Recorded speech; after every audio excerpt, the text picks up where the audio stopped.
While I was going to film school at Boston University, I was a teaching assistant for a class called Production 1. It's the introductory course for anybody who wants to go on to do filmmaking. And that is where I met Joy. Joy's work not only immediately stood out against all other work that was there in the class, but it still stands out even to this day. I've seen hundreds of short films by student filmmakers, and not one of them is within the style and vein that Joy makes films in. Joy's films always stood out as dealing with things that no other student was dealing with at that time. She was dealing with things like existentialism and the idea of, the afterlife, or what other things lurk around in this world other than us. She was vocal with a camera, and she brought images to your mind and to the forefront of thought. And I was immediately grabbed by the work that she did. The next semester, I had her again. I was a teaching assistant again. She was in the next class up. And again, her film just stood out above the rest as being something where she was speaking to something that nobody else was. And she was doing it with a precision, with an accuracy, with an intent that I don't think the other filmmakers will get to for years afterwards. So needless to say, from the beginning and to this day, I've always been enthralled by her work and quite captivated by it. I really appreciated that almost every time she made a movie, it was basically about a single protagonist. It was always in very dark locations.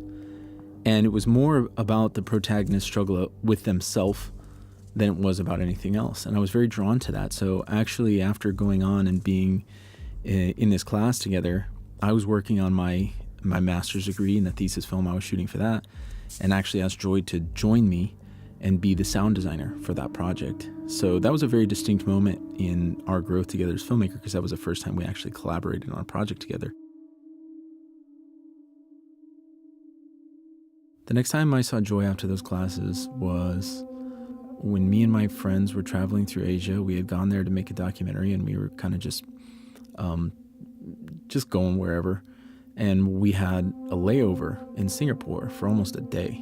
And I remembered that Joy was from Singapore. So I just kind of asked her, would it be all right if you kind of looked after us for a little while? Because we didn't want to stay in the airport. We had been doing that quite a bit.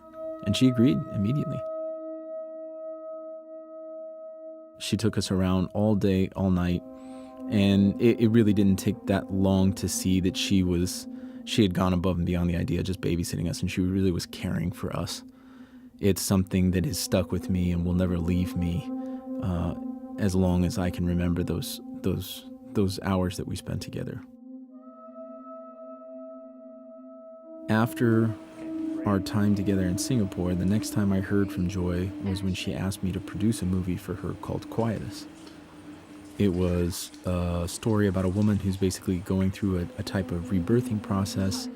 And after I read half of the script, I was gripped and I had like a visceral response to it. And I said yes, of course, immediately, and brought her out to Boston, and we shot the whole movie in our studio in Somerville.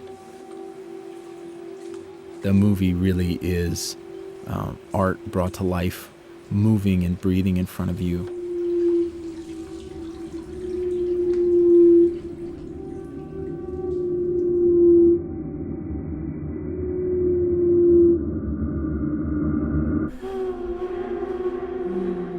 After Quietus, Joy said that she had a film that she wanted to make that was inspired by some other filmmakers, Chris Marker and Adam Magyar.